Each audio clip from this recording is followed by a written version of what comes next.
diante de tudo que nós estamos vivendo em 2023, como igreja, como povo de Deus, Aleluia. como povo brasileiro. Essa semana eu comecei a fazer algumas perguntas e me lembrei de uma pergunta que eu tinha me feito há muito tempo atrás. Aleluia, Jesus. Quem é você? E se eu perguntar quem é você? E se eu perguntar qual é o seu nome? Como as pessoas elas reagem ao ouvir o seu nome? É Deus. Como as pessoas elas sentem ao ouvir o seu nome? O que aquelas pessoas imaginam ao ouvir o seu nome? O que as pessoas imaginam ao ouvir o seu nome? No momento em que alguém chama o seu nome, no momento em que alguém menciona sobre você a alguém, o que as pessoas pensam? O que as pessoas olham e falam assim, essa pessoa?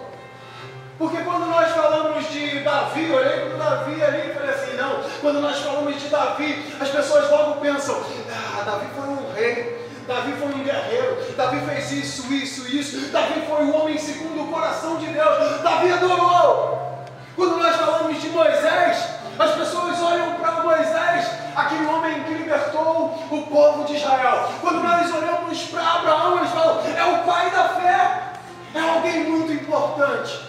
Mas e quando as pessoas olham para nós, o que elas pensam? Em 2023, é o ano em que nós vamos ter que assumir a nossa identidade espiritual.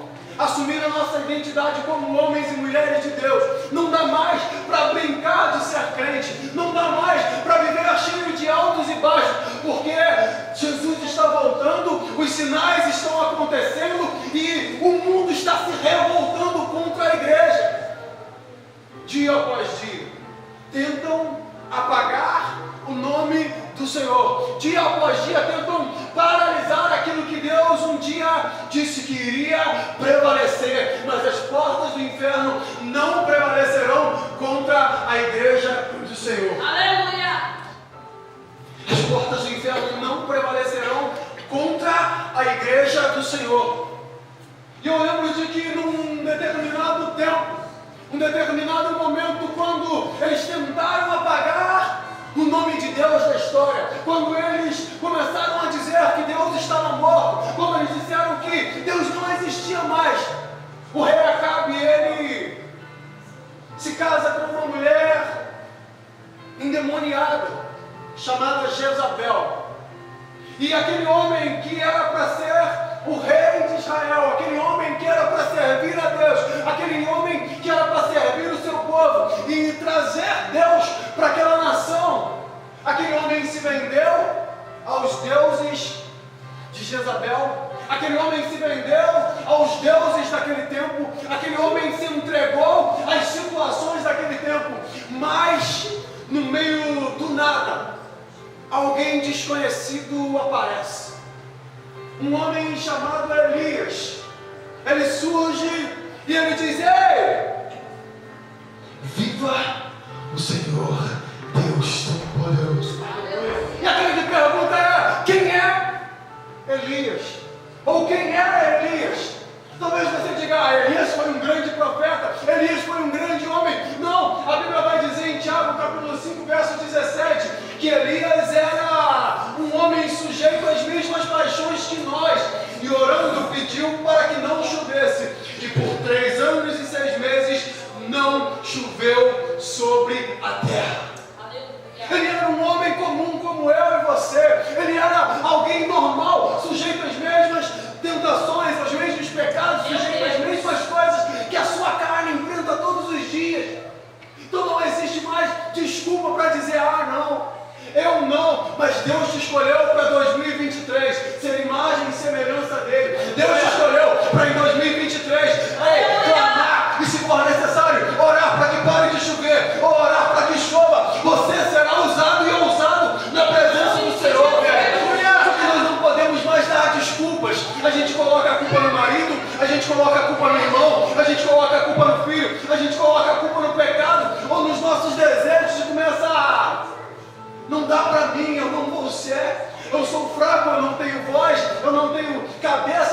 eu não tenho tempo para isso. A gente vai dando desculpas. Mas quem era Elias? Ninguém. Era um homem comum, assim como eu e você, que se colocou à disposição de Deus para um tempo em que eles tentaram fazer com que tudo estivesse errado, ele se levantar e falar: o meu Deus vive. Aleluia! Nós estamos vivendo as cenas dos últimos tempos e a igreja ela vai ter que realmente dizer: ei, eu sou servo do Senhor, eu sou filho, eu sou filha, eu estou à disposição do Deus Todo-Poderoso, eu estou à disposição do Deus vivo, eu estou vivendo os projetos, os planos, os sonhos de Deus. A igreja vai ter que se declarar como igreja. Você, como homem e mulher de Deus, vai dizer: ei, eu não sou apenas uma pessoa que entra, senta num banco e está lá. Eu fui chamado e escolhido para esse tempo, para pregar o evangelho com ousadia. Eu fui chamado e escolhido para esse tempo, para repreender aqueles demônios que tentam destruir a minha casa, para repreender os demônios da enfermidade que tentam contra a minha saúde, contra a saúde dos meus amigos, dos meus irmãos. Ei, você foi chamado e escolhido para esse tempo, para algo muito além do que você está vivendo. Nós fomos chamados para algo muito além do que nós estamos vivendo. Mas a gente fala: ah, não, mas Moisés, Davi e Tiago e não sei quem. Não, todos eles eram homens sujeitos às mesmas tentações. Davi era um homem segundo o coração de Deus, mas cometeu um adultério, um homicídio e muitas mortes na mão. Moisés era um homem escolhido para libertar o povo de Israel, mas matou um homem, escondeu na areia e fugiu por 40 anos. 40 anos fugitivo da lei. Tantos outros homens cometeram diversos delitos, diversas situações eles fizeram errado. Mas ainda assim Deus falou: ei, eu ainda tenho um projeto na tua vida. Deus ele não está olhando aqui hoje para os pecados que você cometeu. Ele está olhando para você dizendo: Deus, o meu coração está aqui e eu preciso me voltar completamente para ti. Largar o pecado de lado, largar as desculpas de lado, largar o passado de lado e viver o teu propósito, viver os teus planos, viver o teu projeto. Porque talvez você fique: a minha casa vai ser transformada, não sei o que vai acontecer, e isso vai acontecer. Só que Deus está querendo começar em você. Deus está querendo começar em ti. Deus está querendo começar dentro de mim. Algo que mude a minha esposa, algo que mude os meus filhos, algo que mude os meus pais, algo que mude a sociedade. Mas Deus quer começar em mim. Deus quer começar em você. Deus quer que você pare de: mas eles eram homens santos. Não, a Bíblia diz que eram homens sujeitos às mesmas tentações, aos mesmos problemas, às mesmas dificuldades. Só que nós damos desculpa para Deus o tempo todo. Aleluia! Tu és maravilhoso. Só que quando eu observo a vida de Elias, eu observo que aquele homem, ele chega diante de Acabe, ele dá uma palavra que poderia o levar à morte. Meu Deus! Ele chega diante de um rei que estava dizendo que Deus estava morto. Ele chega diante de uma autoridade que estava contradizendo tudo o que aquele homem estava dizendo. E ele diz: o meu Deus vive. Aleluia! E aquele homem ainda diz: ei, sobre a minha palavra não haverá chuva e nem orvalho. Aquele homem, ao declarar aquilo, Deus, eu acredito que sopra no ouvido dele e fala: Elias, agora está na hora do lugar de treinamento. Porque você vai enfrentar uma grande batalha. Porque Deus ele tem um projeto, ele tem um plano, ele tem sonhos sobre a minha vida, sobre a tua vida. Só que muitas das vezes a gente se esquece que para a gente alcançar aquilo que Deus tem para nós, nós precisamos estar preparados, precisamos ser soldados, treinados a alcançar o que Deus tem. E para isso, Deus ele envia Elias para o ribeiro de Querite. Querite significa lugar de treinamento, lugar de tratamento, lugar aonde Deus muitas das vezes está te colocando, lugar aonde muitas das vezes você está e está dizendo: Deus, eu não estou entendendo nada que está acontecendo. Por que na minha família é assim? Por que dentro da minha casa está acontecendo desse jeito? Por que dentro do meu emprego está acontecendo desse jeito? vezes Deus falando assim: ei, eu te coloquei neste lugar para que você seja treinado. Eu te coloquei neste lugar para que você seja moldado. Eu te coloquei neste lugar para que você possa entender os meus projetos, os meus planos. Mas uma coisa você pode ter certeza: dom não vai te faltar. Ei, sobre a tua vida não vai faltar o alimento. Sobre a tua vida não vai faltar o sustento. Sobre a tua vida não vai faltar nada. Porque se for necessário, eu uso os cordeiros, os corvos, eu uso o inimigo se for necessário para te alimentar. Mas não vai faltar nada para você. Eu creio, Jesus. Não vai faltar nada para você. Aonde Deus está te colocando, talvez você esteja dizendo: Deus, aqui não é meu lugar. Deus, está doendo, está machucando, está difícil, as situações são adversas. E Deus está falando: irmão, aí é o teu lugar, porque é aí que eu te plantei. Então Deus ainda diz: aí vou te sustentar. Deus leva Elias até Querite, porque é o lugar do treinamento daquele homem. E não importa aonde você esteja, aonde Deus te colocou, talvez você esteja passando por momentos difíceis, situações que você não está conseguindo entender, mas Deus está falando assim: ei, eu te plantei neste lugar, eu te plantei neste lugar para que você possa alcançar os meus projetos, para que você possa ser treinado e alcançar os meus planos. Aleluia. Aí você fala assim: pô, mas está tão difícil. São tantas pessoas falando na minha cabeça no trabalho, são tantas situações adversas contra mim, são tantas pessoas que dizem que eu não vou alcançar, são tantas pessoas que estão indo e remando contra a maré. Mas Deus está falando assim: ei, não importa. Não importa o vento contrário, não importa as tempestades, não importa as multidões, não importa, só continue dizendo: Jesus, filho de Davi, Jesus, filho de Davi, Jesus, filho de Davi. E no momento certo, Ele irá passar sobre as águas, Ele irá abrir o mar. Eu não sei o que Ele vai fazer sobre a tua vida, mas Ele irá cumprir o propósito. Elias passa por Querite e é sustentado naquele lugar. De repente Deus fala para ele: ei, agora tu sai daí e vai para Sarepta. Sarepta é um lugar de fundição. Lugar de fundição. Sarepta é o local onde aqueles homens, eles faziam estátuas de deuses, de bronze, de ouro, de prata. E muitas das vezes você fala assim: poxa, Deus me colocou no lugar errado. Eu estou na direção errada, porque Sarepta não é o meu lugar. Sarepta não é o meu lugar. Na hora que Deus dá a direção para Elias, talvez Elias fala assim: ei, Deus, não é o meu lugar. Sarepta não é o meu lugar. Lá é uma terra pagã, lá é um lugar de vários deuses, lá é um lugar onde tu não és Deus de forma alguma. Ninguém lá te conhece. Mas Deus fala para ele: se lá eles formam deuses de ouro, de prata, de bronze, se lá eles formam seus deuses no meio do fogo, é lá que eu quero lapidar a minha joia mais preciosa. É lá que eu quero trabalhar na minha joia mais preciosa. É lá que eu quero trabalhar no meu filho e mudar a história dele. É lá que eu quero moldar o meu filho no meio do fogo, no meio da fornalha, no meio das dificuldades, no meio das situações adversas, e fazer com que você seja moldado conforme o que eu quero. Eu acredito que Deus leva Elias para Sarepta,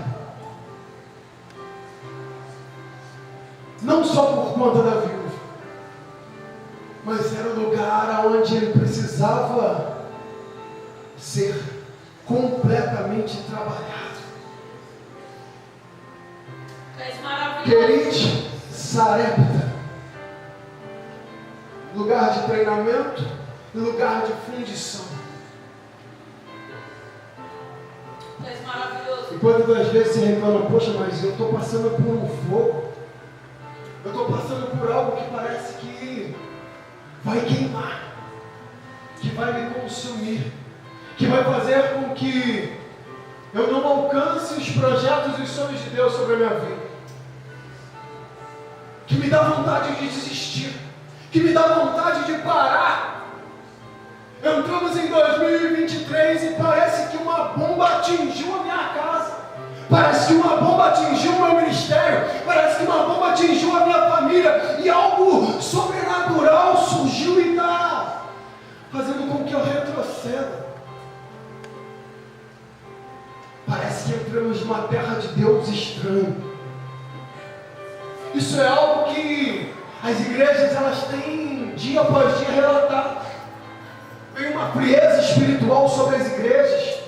Pessoas parando, pessoas desistindo, pessoas falando, não dá mais para mim, não é mais o meu momento, não quero mais viver com Deus, não quero mais. Aí a pessoa começa a retroceder, voltar para o fundo do poço, voltar para a lama, voltar às velhas práticas. Tantas pessoas desistiram de seguir a Deus de dezembro a janeiro. Foi uma frieza espiritual que atingiu o Brasil. E as pessoas não estão entendendo que nós estamos em uma guerra espiritual.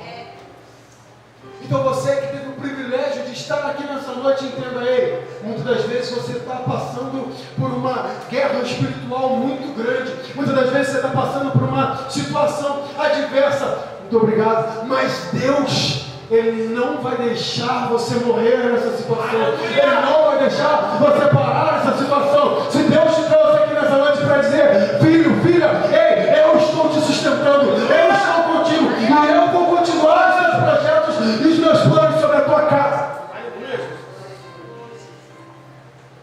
Você que pode dizer glória a Deus. Glória a Deus! Aleluia!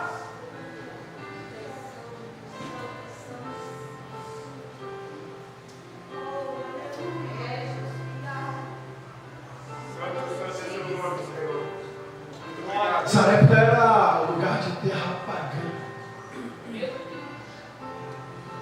Acabe estava levando outros deuses para dentro da sua terra.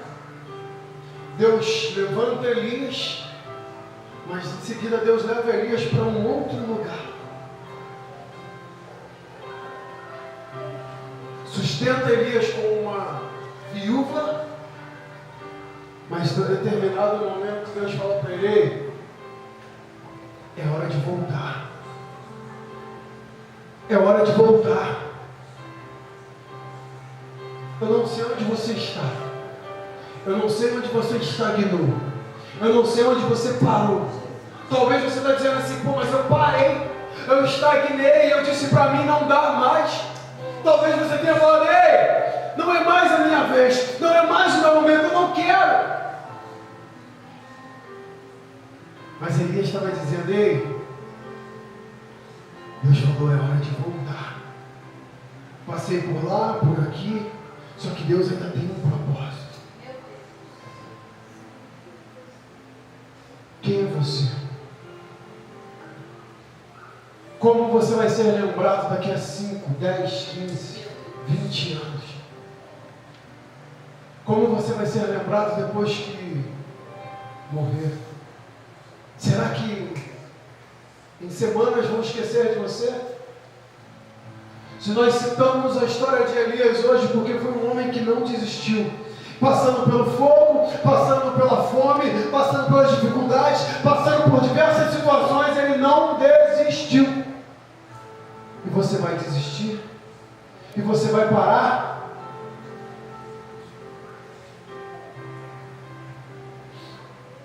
Deus ele fala para Elias, é hora de voltar. É hora de voltar.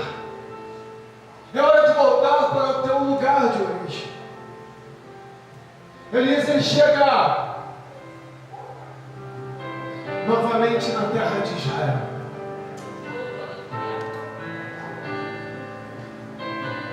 Aparece um dos mordomos do rei e diz, ei, avisa que eu voltei. Avisa que eu estou de pé, avisa que eu estou vivo, porque talvez acharam que eu tinha morrido. Mas eu estou de pé. E eu quero encontrar com ele lá no cume do monte. Elias fala com Acabe e fala: ei, pega os 400 soldados teus, os 450 soldados de Azer, e eu quero todo mundo lá no cume do monte. O mais interessante é que Elias ele faz algo que as pessoas dizem: Elias é maluco, por que ele disse que estava sozinho? Porque num determinado momento no cume do monte, 850 soldados contra ele, o povo de Israel olhando, e ele diz: ei, até quando cocheareis entre dois pensamentos? Até quando vocês, ó povo de Israel, vai ficar dividido se vai servir a Deus ou não? Até quando nós vamos viver cheios de altos e baixos? Até quando nós vamos ficar indecisos se nós respondemos o contatinho do celular? Se nós vamos trair ou não? Se nós vamos viver, uma vida dupla ou não? Até quando nós vamos ficar divididos entre Deus e Baal? Até quando nós vamos ficar divididos entre Deus e o dinheiro? Até quando nós vamos ficar divididos entre o meu Deus e a minha escolha humana? Elias fala: ei, até quando cocheareis entre dois pensamentos? Até quando vocês vão ficar divididos? E o povo calado. O povo calado. Elias desafia então os soldados de Baal e de Azer e diz: ei, vamos fazer o seguinte: o Deus que responder por fogo, esse é Deus. 3 anos e meio não chovia na terra de Baal, ou na terra de Israel, que estavam entregando a Baal. Baal não teve poder para fazer chover. Baal era o Deus da fertilidade, o Deus que poderia fazer brotar, mas só havia morte. As plantas morreram, as folhas secaram, os animais morriam de sede, e Baal não pôde fazer nada. Agora Elias olha e fala: ei, vamos erguer um altar para Baal, e eu erguerei um altar para o Deus Todo-Poderoso. E o Deus que responder por fogo, esse é Deus. Aqueles homens ergueram um altar para Baal, clamaram por meio-dia, se cortavam, dançavam, pulavam, gritavam, esperneavam, e Baal não podia fazer nada, e Baal não respondeu por fogo. Baal não tinha poder para nada. Se Baal não conseguiu dar vida às plantas, não conseguiu fazer chover, se Baal, por 3 anos e meio, que era conhecido como o Deus da fertilidade, o Deus da água, o Deus da chuva, não conseguiu fazer chover, como ele iria fazer cair fogo dos céus? Muitas das vezes os teus inimigos estão te desanimando através de palavras. Muitas das vezes os teus inimigos estão dizendo que Baal é Deus na vida deles, e o teu Deus te abandonou, e o teu Deus te desamparou, e o teu Deus diz que você não vai alcançar. Muitas das vezes os teus inimigos estão te deixando enfraquecido através das palavras de maldição deles, e você está recuando.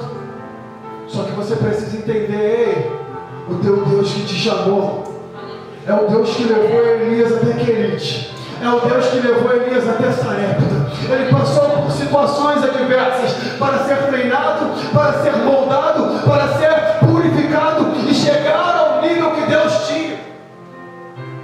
Talvez Deus falou assim: Elias, vai. Deus, mais isso, Deus, mais aquilo, Deus, mais... E nada de ouvir Deus. Talvez era só silêncio. Deus só aparecia e falou: Elias, vai. Muitas das vezes você fala assim, pô, se Deus não está falando, e o diabo está lá usando o inimigo para me atentar, usando o inimigo para me afrontar, usando o inimigo para me diminuir.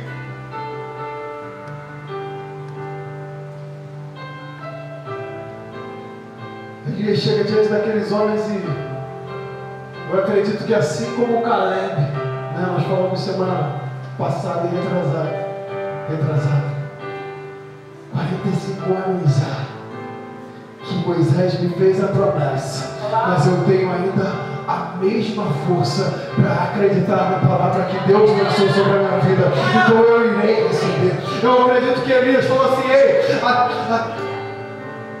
3 anos e meio eu saí deste lugar com a palavra de Deus e voltei hoje ouvindo a voz do Deus Todo-Poderoso. E aí aqueles homens clamavam a Baal, e Baal não respondia. Ei, talvez o teu inimigo está clamando o Deus dele e dizendo que vai vencer. Talvez o teu inimigo está dizendo, ei, eu vou vencer. Você não vai conseguir pagar as suas contas, você não vai conseguir pagar a tua faculdade, você não vai conseguir completar o teu curso, você não vai chegar, a tua família não vai ser restaurada, os teus planos não vão dar certo. Talvez os inimigos estão gritando, mas eles vão ficar gritando o dia todo, porque o único Deus que pode responder com fogo é o Deus Todo-Poderoso. Aqueles homens gritavam e nada aconteceu.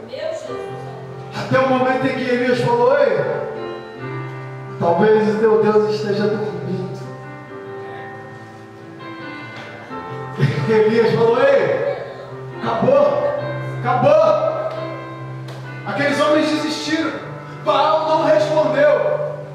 Aí Elias preparou e reparou o altar. Reparar o altar é o que Deus está falando comigo e contigo. Talvez nós estamos ou levamos o ano de 2022 dia após dia arrastando, dia após dia quebrando pedaços do altar, dia após dia quebrando alianças com Deus, dia após dia dizendo, Deus, eu não sei se vou, se não vou. Deus, parece que tu não fala mais comigo, parece que tu não tem mais um plano sobre a minha vida. Aí Deus falou, o altar estava todo destruído, o altar estava todo quebrado, mas é hora de reparar o altar. E Deus está falando contigo, filha, começa a reparar o altar. Começa a reparar o altar da oração na tua vida. Começa a reparar o altar da leitura na tua vida. Começa a reparar o altar da adoração na tua vida. Começa a reparar o altar que você tinha quando se converteu, quando estava no primeiro amor. E muitas das vezes isso ficou para trás com o tempo. Começa a reparar o altar. Elias começou a reparar o altar e fez uma vala em volta do altar. E isso que eu penso que é coisa de louco. 3 anos e meio não chovia naquela terra. Eu não sei quantos de vocês já pegaram um balde d'água, fizeram um poço. Eu fazia quando era criança, fazia um poço, ia lá, corria, pegava um balde d'água e jogava a terra, puxava a água todinha. E ela pegava outro balde d'água, a terra chupava a água todinha. E falava assim, as poças não vai encher nunca. A gente jogava água e a terra sugava a água todinha. 3 anos e meio sem chover, o povo na seca, necessitando de água. Elias faz uma vala em volta do altar e fala assim, ei, busca água e joga aí. Ele fala assim, eu não vou fazer isso. Não tem condição, eu vou jogar água. Isso é um negócio que está precisando hoje. Sabe o que Deus fala comigo a respeito disso? Muitas das vezes Deus está falando contigo assim, entrega algo, aí você está assim, não, mas eu preciso tanto. Entrega, mas Deus, eu tenho que reter porque eu quase não tenho. Às vezes Deus está falando assim, entrega uma oferta. Às vezes Deus está falando assim, entrega um abraço. Tu está assim, poxa, mas eu vim aqui precisando tanto de um abraço. Deus está falando contigo. Entrega o teu abraço. O abraço que você liberar para curar alguém vai curar as tuas feridas. A palavra que você liberar para curar alguém vai curar as tuas feridas. Aquilo que muitas das vezes você precisa, né? Aquele povo precisava de água, mas Elias falou assim: entrega a água. Era para Deus responder por fogo, mas ele falou assim: ei, um momento de escassez, um momento de dificuldade, entrega o que mais te necessita das vezes. Coloca nas mãos de Deus. E não é fazer moeda de troca com Deus. É Deus entender que o teu coração é dele. É Deus entender que você não está voltado apenas pelas coisas desse mundo, mas Deus está dizendo: ei, filho, se eu te der o Isaac e te pedir o Isaac, você vai me entregar? Se eu te der tudo que você tem pedido, você vai continuar na minha presença? Se eu apresentar para você tudo aquilo que eu tenho para você, você vai continuar diante do meu projeto para a tua vida?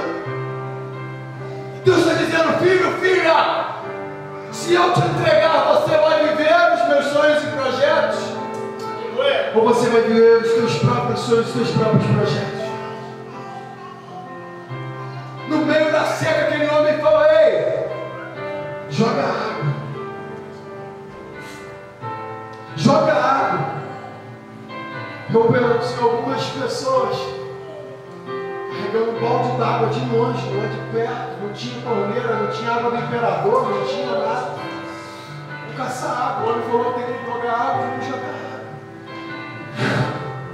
Água secando. Aí você fala assim: Deus, eu estou ofertando e não estou vendo nada diferente. E ele: Deus, eu estou entregando e não estou vendo nada frutificar. Deus, eu estou entregando e não estou vendo florescer. Eu não sei se aquele altar ficou cheio de água em volta.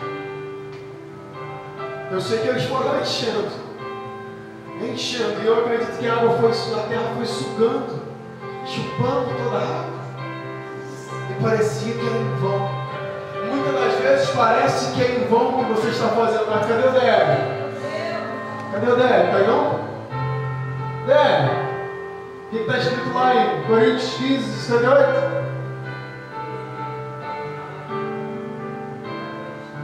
O nosso trabalho não é em vão, Senhor.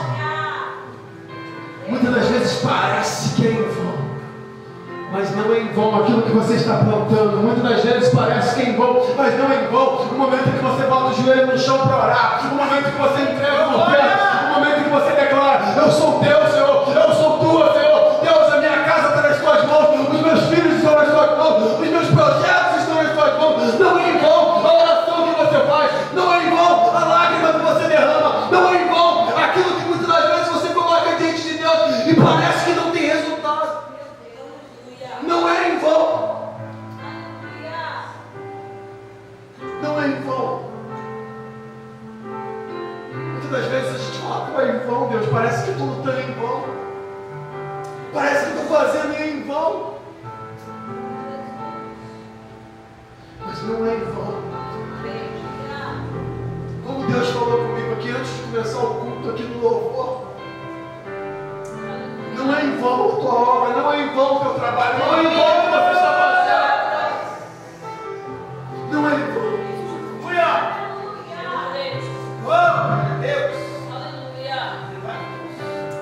Elias reparou o altar e entregou o que mais faltava naquele momento. Clamou a Deus do céu.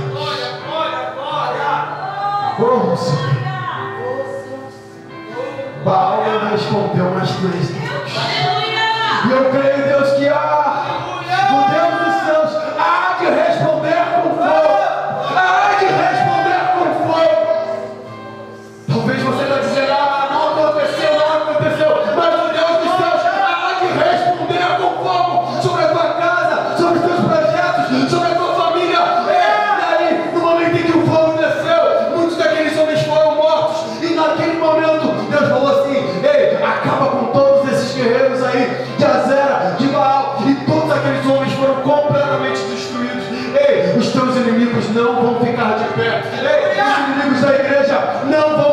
igreja, os inimigos da igreja, eles vão deitar na sepultura se for necessário, mas a igreja do Senhor há de prevalecer,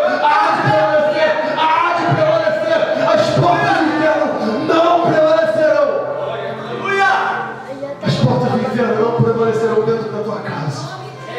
O diabo não vai matar os teus filhos. Eles não vão viver nas drogas da prostituição. Você será o canal de transformação. Você será o canal de mudança na tua casa, na tua família. A depressão não vai te matar. A depressão não vai te destruir, não vai te paralisar.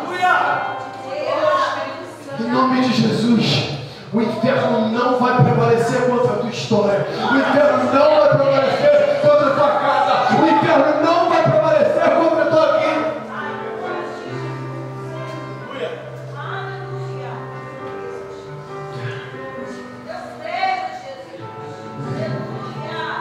Eu acredito que Deus sopra mais uma vez na vida de Elias. Então disse Elias a Acabe: sobe, come e bebe, porque há ruído de abundante chuva. E Acabe subiu a comer e beber, mas Elias subiu ao cume do Carmelo e se inclinou por terra e pôs o rosto entre os joelhos.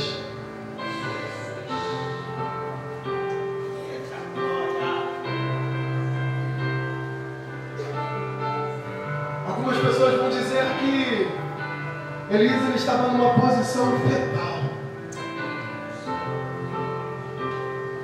Pensa no maior milagre da vida, uma mãe gerando. E Elias estava ali naquele momento gerando um milagre. Por mais que ele não visse, porque eu creio, ele fechou os olhos, se inclinou, se fechou e disse: Deus, é contigo. E ele mandava o moço: vai lá, vê se tu vê alguma coisa. E nada. Mas Elias estava ali, gerando milagre, gerando milagre. Ei, o teu milagre está sendo gerado hoje. O teu milagre está sendo gerado hoje. Talvez você tenha vindo aqui já desesperançado, já dizendo: não dá mais, eu não sigo mais, não acredito mais. Mas o teu milagre está sendo gerado. O teu milagre está sendo gerado. E no determinado momento vai acontecer. No determinado momento vai nascer. O milagre está sendo gerado.